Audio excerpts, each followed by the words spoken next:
So for almost 9 months, Russia has been overrunning Ukraine, and the suffering of population is immeasurable, and the enormous damage of infrastructure and Ukrainian economy, agricultural production. We all heard that the availability of means of production and export ways has been massively affected. So as a first assessment, what does this war mean for Ukraine's role as one of the most important producers of oilseeds? Well, thank you for your friendship, for your support of Ukraine.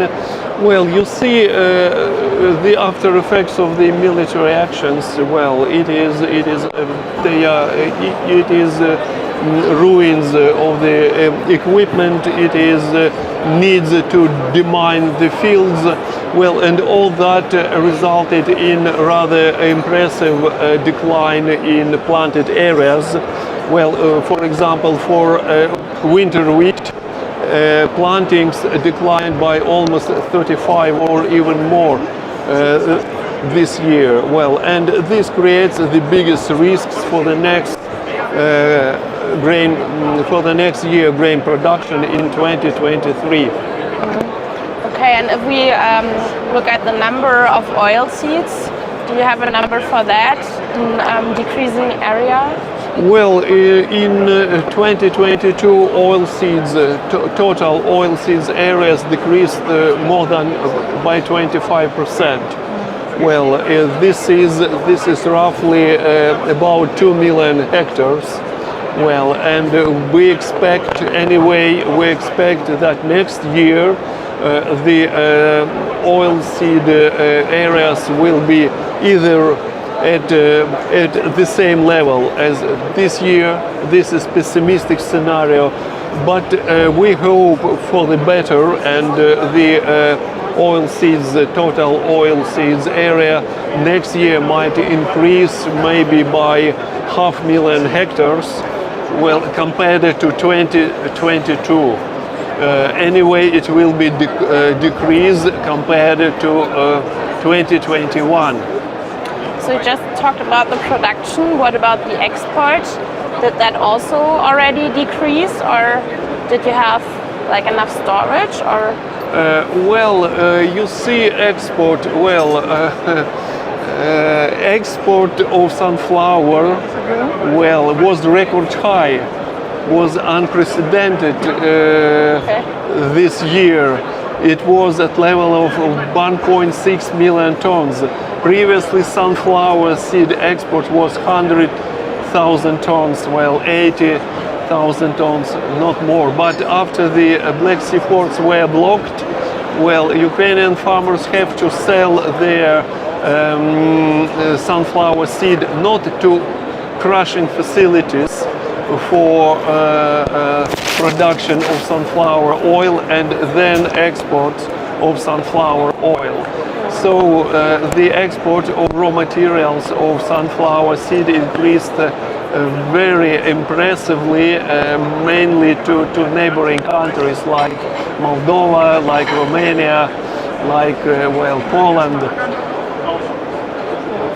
Okay. I would say we just, we will come back later to that, but maybe we also look at Brazil. Ich switche noch mal kurz zu Deutsch, Herr Melchers, um Sie kurz noch dazu zu schalten.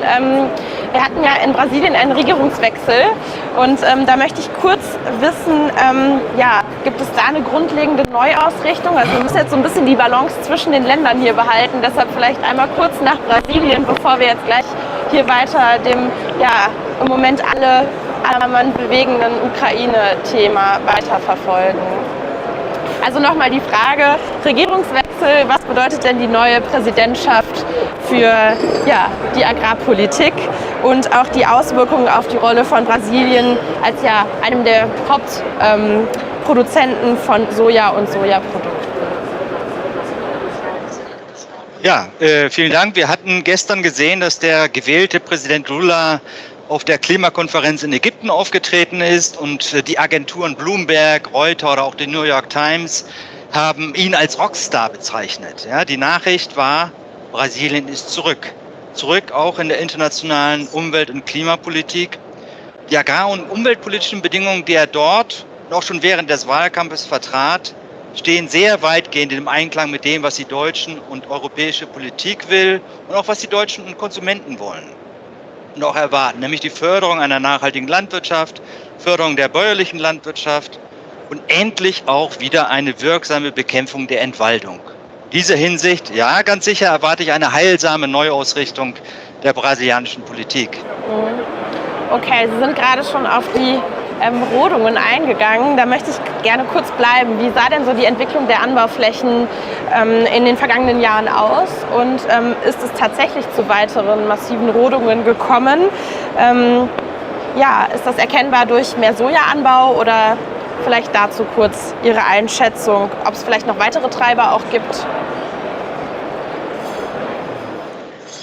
Ja, also vielleicht kann ich gleich mal was zur Sojaerzeugung sagen. Als ich vor 12 Jahren aus Brasilien nach Deutschland gereist bin, gab es 21 Millionen Hektar Soja. Heute sind es 41 Millionen Hektar. Und die weltweite Nachfrage ist einfach wahnsinnig gestiegen. Ja? Es gibt eine ganze Menge politische, aber auch technologische Gründe, um optimistisch zu sein. Ich komme gleich zu der Entwaldung. Ja?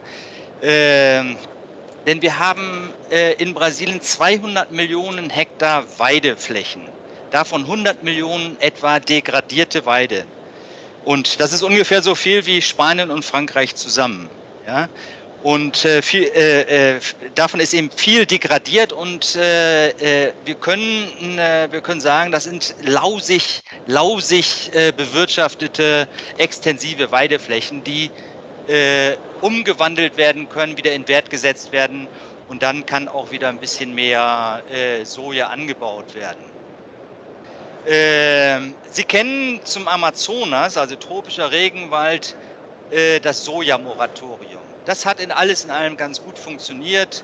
Die größten Treiber heute in der Entwaldung in Brasilien ist weniger der Agrarsektor, sondern Landraub, Landgrabbing, illegale Holzvermarktung, illegaler Goldabbau. Und man muss es ganz deutlich sagen, das ist das organisierte Verbrechen. Ja?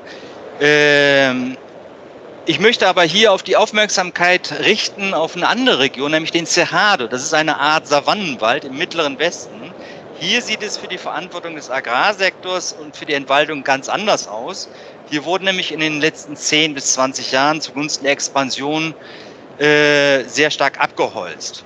Wenngleich die nach Europa importierte Entwaldung aus dem Cerrado seit vielen Jahren erheblich gesunken ist, gilt doch der Cerrado als ein gefährdetes System heute.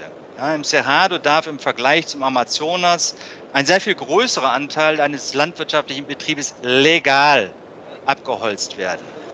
Ich weiß, ob es sich um eine legale oder illegale Abholzung handelt, spielt in den deutschen und europäischen Diskussionen und Gesetzgebungsverfahren keine große Rolle.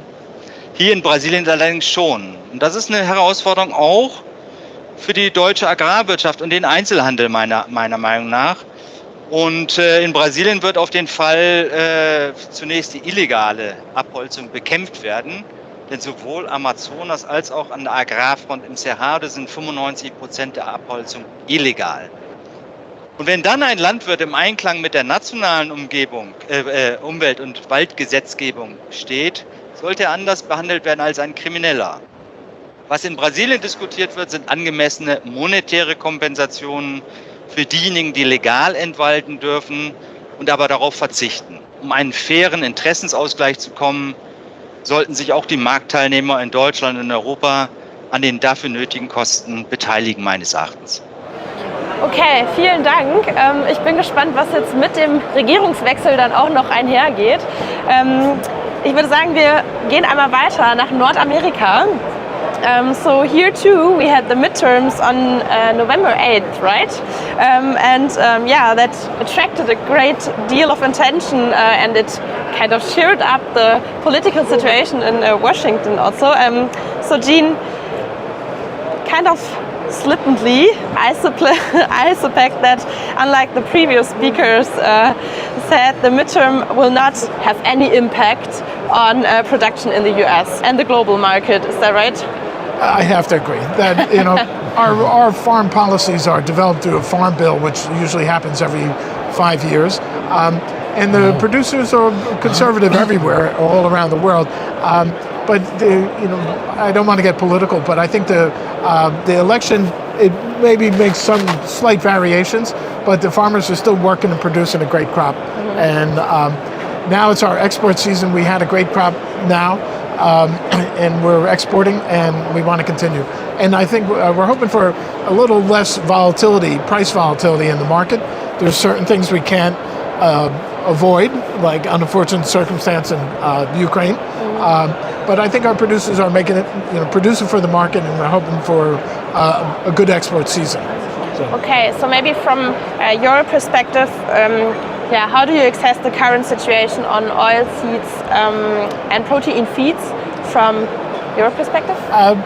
Great question. I think we're hoping for more stability. Prices are good. They're higher than they've been traditionally. I think we're at a new plateau. But we're moving it. But I think there's a lot of uncertainty. There's a lot of conditions going around, economic recovery, the consequences of the pandemic. There's a lot to deal with right now. There's a lot going on. But I think we have a good crop and we'll be able to sell. So. Do you already see an increased demand on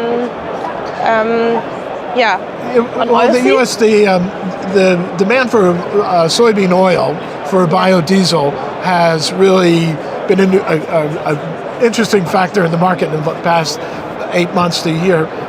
There is a lot of demand in the U.S. for biodiesel, and the balance between soybean meal and soybean oil is changing. The value used to be in the meal for feed. Now it has shifted to the oil for biodiesel. So. Yeah. Okay. Are the farmers ready for that? Well, once it leaves the farm, they don't mind. It's not their issue. It goes to an elevator, and then the companies take it from there, and they're the ones who will fill in the gaps for where they need to send the oil. But the biodiesel market is a pretty strong one, and we expect it will continue.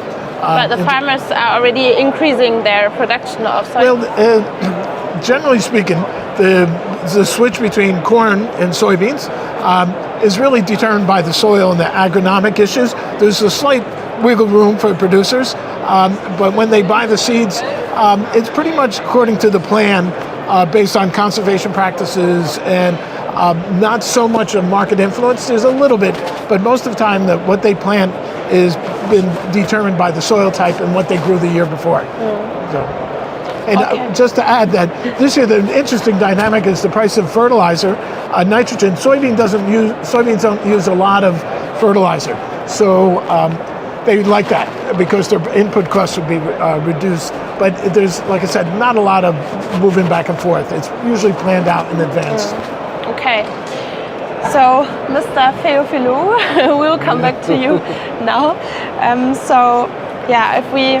It's hard, but if we kind of try to leave out the war now and also the governmental topics we just had, so what are the biggest problems to cultivate oilseeds? What are the biggest challenges with production, trade and use of oilseeds and protein animal feed? What problems need to be solved besides, of course, the current situation? Yes, thank you. Farmers always face some great problems, starting from finances and ending by weather. But currently, those problems are very much aggravated by the war activity. Well, I'd like to mention some disruptions. You see, after the Black Sea ports were blocked and Ukrainian grain export actually stopped in March and April, Ukrainian domestic prices went down. So impressively that profitability of some grains were even below below zero. It was the first point that the correlations between global prices and Ukrainian domestic prices, well, disappeared. Well, in March, April, global prices tended to go up, but in Ukraine, prices dropped. Prices declined sharply. Well, Eugene mentioned problems with fertilizer and other inputs prices. This influenced heavily the plantings of spring fields. Well, then it was some considerable problems in application of agrarian technology. Well, according to our estimations, usage of fertilizers in Ukraine, in total, agrarian sector of Ukraine declined by almost 3 times in 2022 compared to 2021. Well, last year the fertilizer usage was more than 7 million tons. Well, this year it was even less than 2 million tons. Well, the next point is energy prices, and the high gas prices and gas deficit, well, influenced the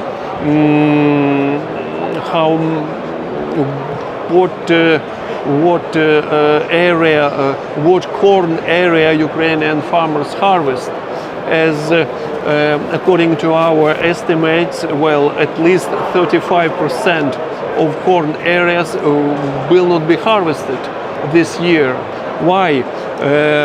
Corn kernels currently are rather wet with high moisture, and to keep them in the elevator it's necessary to dry the corn, and to drying of 1 ton of corn now is priced at between $70 and $90, but domestic price for corn is slightly higher than $70-90.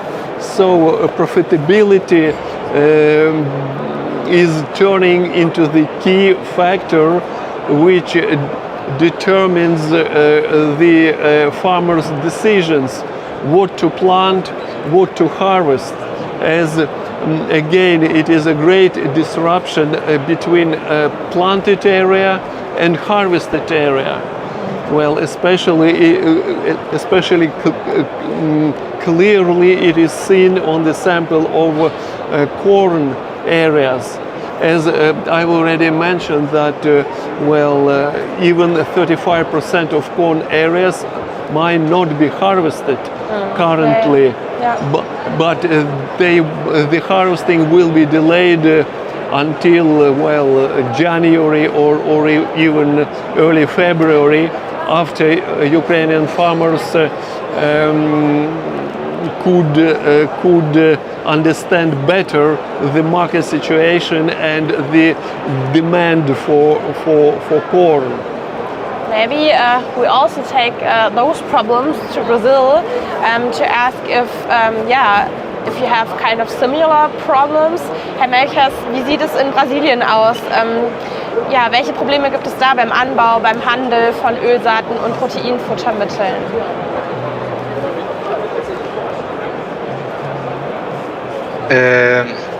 Da würde ich lieber gerne etwas allgemeiner antworten. Wir haben vor kurzem gelesen, 8 Milliarden Erdenbürger und Erdenbürgerinnen sind wir jetzt, und bald werden es 10 sein, vielleicht mehr.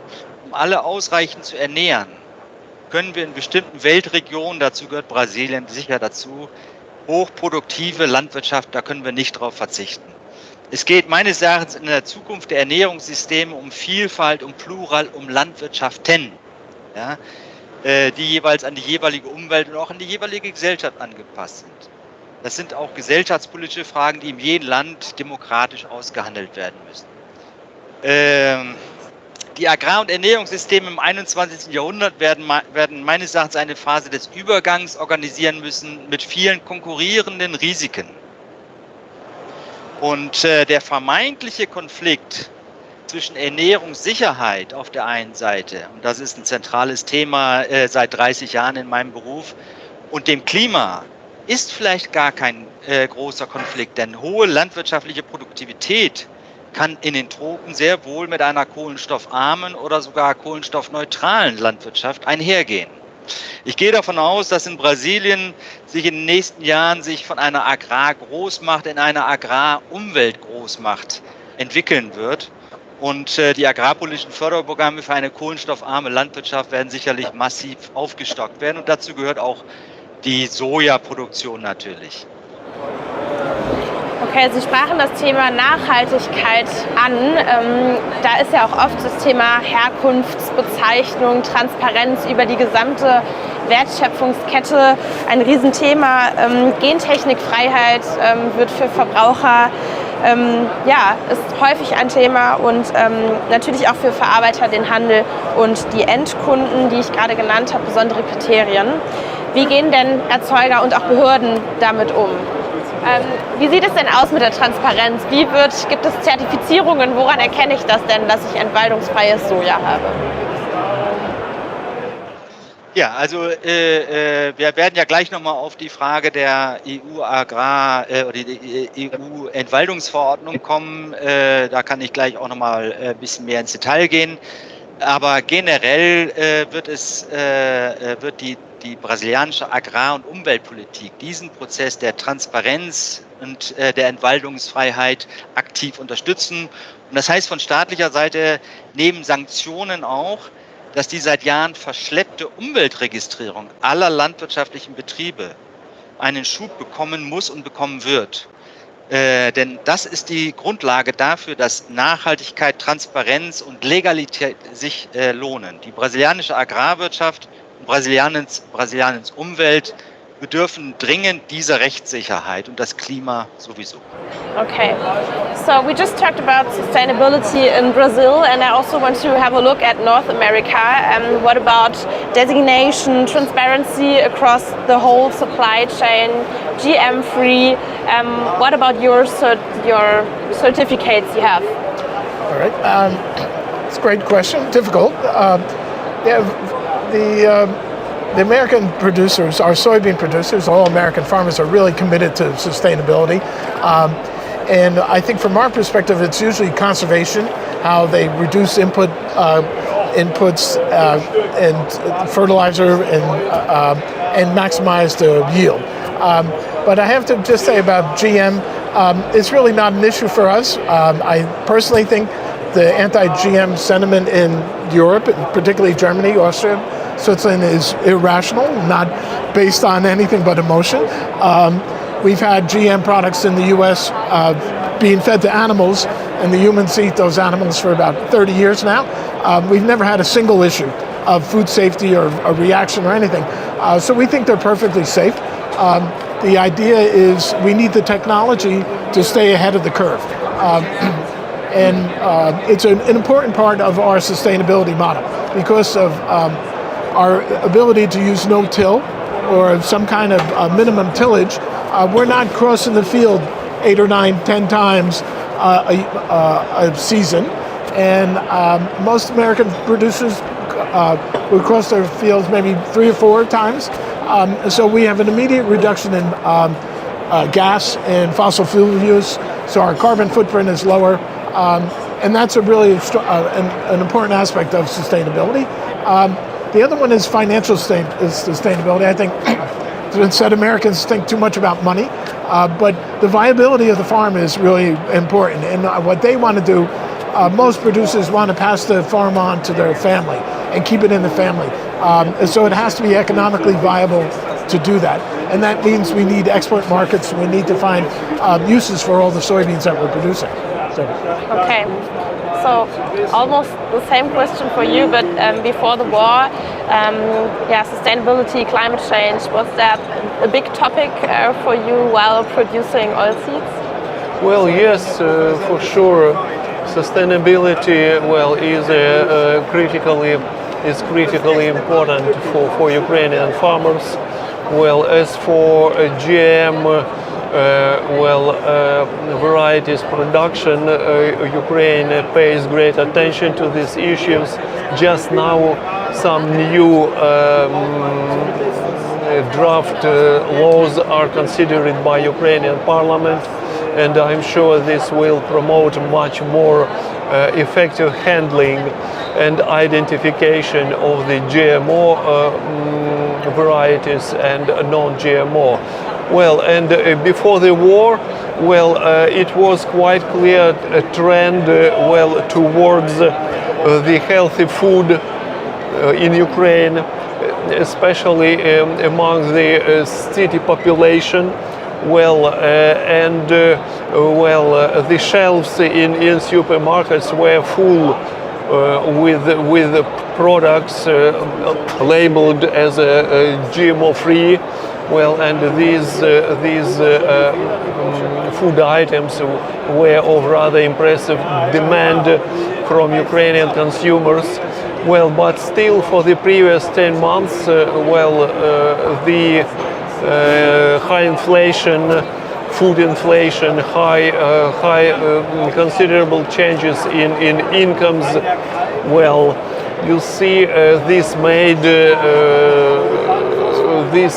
modified the consumption and the demand of Ukrainian population towards the food which is available on the shelves now. Well, anyway, you see, Ukrainian farmers realize very nice that for non-GMO soy, buyers are able to pay higher prices. So non-GMO soy is a commodity with higher premiums for their incomes. So for the previous 2-3 years, the trend towards growing areas of non-GMO soy, this trend was quite clear in Ukraine. Right. Well, and as for the climate changes, climate changes in Ukraine is very considerable and very quick. Well, the southern part of Ukraine looks more and more dry, and it influences that, for example, corn production, corn areas expanded considerably in the western part and also in the north part of Ukraine. Before, just 10-15 years ago, corn was not cultivated in those regions, but now it is, and corn yields in the western part are rather impressive, rather high. Okay, ich würde sagen, wir bleiben noch kurz beim Thema Nachhaltigkeit und ich möchte auch noch mal nach Brasilien schalten. Und zwar möchte ich von Ihnen vielleicht noch kurz wissen, Herr Melchers, wie Sie die aktuellen Gesetzesvorhaben für entwaldungsfreie Lieferketten einschätzen und wie sich die brasilianische Seite darauf denn dann einstellt. Okay, also ich bin Agraringenieur, aber hier in Brasilien bin ich eher ein Dialogingenieur. Deswegen ist es nicht so sehr interessant, was ich selber denke, sondern was wir aus unserem Partnerumfeld hören. Ja? Insbesondere die Entschließung des EU-Parlaments von September diesen Jahres ist in den Medien hier sehr breit veröffentlicht und auch kommentiert worden. Generell, nicht nur, aber generell waren die Reaktionen sehr sachlich, besonnen, nicht immer nur positiv. Ja? Erstens wird respektiert, dass der Kunde natürlich immer bestimmen kann und was er haben will und was nicht. Und der Produzent hat sich dann der Nachfrage anzupassen oder sucht sich andere, vermeintlich bessere Märkte. Stichwort China. Ich habe schon gesagt, ich bin da skeptisch, dass ich glaube, dass China ähnliche Nachhaltigkeitskriterien bald aufstellen wird wie in Europa. Zweitens wird aber auch selbstkritisch anerkannt, dass Brasilien die eigene durchaus auch rigorose Umwelt- und Waldgesetzgebung in den letzten Jahren kaum umgesetzt hat. und man deswegen auch nicht allzu forsch auftreten darf. Ja, mit der neuen Regierung wird Brasilien sicher nicht nur aktiv nach außen verhandeln, sondern auch vor der eigenen Tür kehren. Und aus mehreren Diskussionen möchte ich aber drittens noch beispielhaft 2 kritische Aspekte hervorheben, die hiesige Stakeholder, insbesondere von Thinktanks aus dem Agrar- und Ernährungssektor, ins Feld führen. Da ist zum einen die geografische Einstufung des Risikos von Regionen in gering, mittel und hoch. Viele halten das für problematisch, weil ein Produzent in einer Hochrisikoregion erhebliche Nachteile haben wird, selbst wenn er absolut gesetzeskonform ist und auch dann, wenn er Abholzung dort sogar vermieden hat, wo es nach dem geltenden Gesetz abholzen dürfte. Hier wird ein Fairnessproblem gesehen, das der Legitimität der Verordnung in den Erzeugerländern schaden könnte. Zum anderen gibt es folgende Überlegungen. Soja aus Regionen mit einer Hochrisikoeinschätzung im Norden des Cerrado wird über die nördlichen Hafen exportiert, die näher an Europa liegen, mit entsprechend niedrigeren Frachtkosten. Und wenn die EU-Verordnung Soja aus diesen Risikoregionen vom Export nach Europa ausschließt, wird es zu einer Verschiebung der Lieferung nach Europa und damit der Schiffsrouten kommen. Die Europäer beziehen dann den zweifelsfrei risikofreien Soja aus dem Süden, zahlen aber höhere Frachtkosten. Warum? Weil die Fracht dann 3000 Kilometer weiter zu transportieren ist. China würde dann importieren aus dem Norden und zahlt ebenfalls höhere Frachtkosten. Ergebnis? Einzelhandel zufrieden, Politik zufrieden, Konsumenten zufrieden. Aber ob die Verschiebung dann tatsächlich einen Effekt hat auf die Entwaldung in den Risikogebieten, das ist mit dieser Verschiebung durchaus nicht garantiert. Vielleicht müssen wir uns stärker bewusst machen, dass unsere Ambitionen mit Handelsregelungen größer sind als unser effektiver Einfluss. Entscheidend sind immer auch die gesellschaftspolitischen Diskussionen und das Handeln der nationalen Regierung in jedem Land. Anyway, die EU-Verordnung, obwohl noch gar nicht in Kraft, hat bereits jetzt eine hohe symbolische Wirkung gehabt und vielleicht wird sie auch positive Wirkungen auf den Sojasektor haben. Positive Änderungen werden kommen, da bin ich optimistisch. Und dann können wir es den Wissenschaftlern überlassen, herauszubekommen, was am Ende mehr gewirkt hat. Ja, ich würde mir wünschen, dass es ein wissenschaftlich sauberes Impact Assessment von vornherein Bestandteil der Verordnung ist. Einer unserer brasilianischen Partner, der keine Gelegenheit auslässt, die illegale Entwaldung im eigenen Land zu kritisieren, hat einmal etwas resigniert gesagt, ihr Europäer solltet zwischen Zuckerbrot und Peitsche öfter mal im eigenen Interesse das Zuckerbrot einsetzen. Ohne das Instrument der Zahlung für Umweltleistungen, für gute landwirtschaftliche Praktiken, zur Vermeidung von Entwaldung wird die Transformation schwerer und langwieriger werden. Und eine verbreitete Wahrnehmung in Brasilien ist, dass es nicht besonders gerecht ist, wenn in Europa Kriterien diktiert werden und dann über die zusätzlichen Kosten dann an den Anfang der Lieferkette geschoben wird. Also auch hier wieder der Appell einer fairen Verteilung der Kosten dieser Transformation.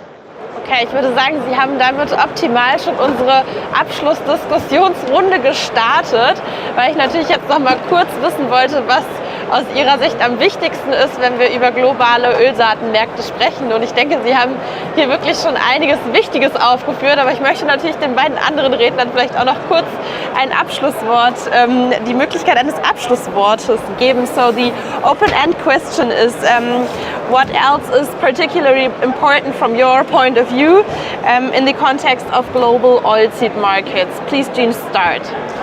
All right. Another great question. I think what I'd like to say in promoting American soybeans is that we have a great product, high quality, sustainably produced, deforestation free, with a very reliable transportation distribution system, and we got a great product, and I think I'm proud to represent them, and we're hoping to create more markets around the world. Okay. Mr. Theophilou, also for you, the chance to. Thank you. Well, you see, now in Ukraine, traders do not focus on supply, on demand, what position is the best. Well, they focus on logistics. Mm-hmm. Well, so just just yesterday, the grain deal, the grain corridor was prolonged in Ukraine. So, though it was the term of this prolongation is 120 days, well, but still, in fact, this is great step towards reintegration of Ukrainian agrarian sector, including oilseed production, exports of sunflower oil, of rapeseed, of soybean, of meals, towards the animal producers, and also to fill the gap in the supply of vegetable oils. So logistics, I suppose, is currently very important, and I suppose not only for Ukraine, but also elsewhere. The global trends for logistics is growing crisis. Yeah. Thank you very much. Thank you much, Herr Melchers. Vielen, vielen Dank. Ich bin froh, dass wir hier die Experten auch auf der Messe gewinnen konnten für dieses Ölsaatengespräch. Und Ihnen vielen Dank fürs Zuschauen. Und ja, ich wünsche mir, dass bald Frieden herrscht. Und ja, Ihnen zu Hause wünsche ich auch alles Gute und bis dahin.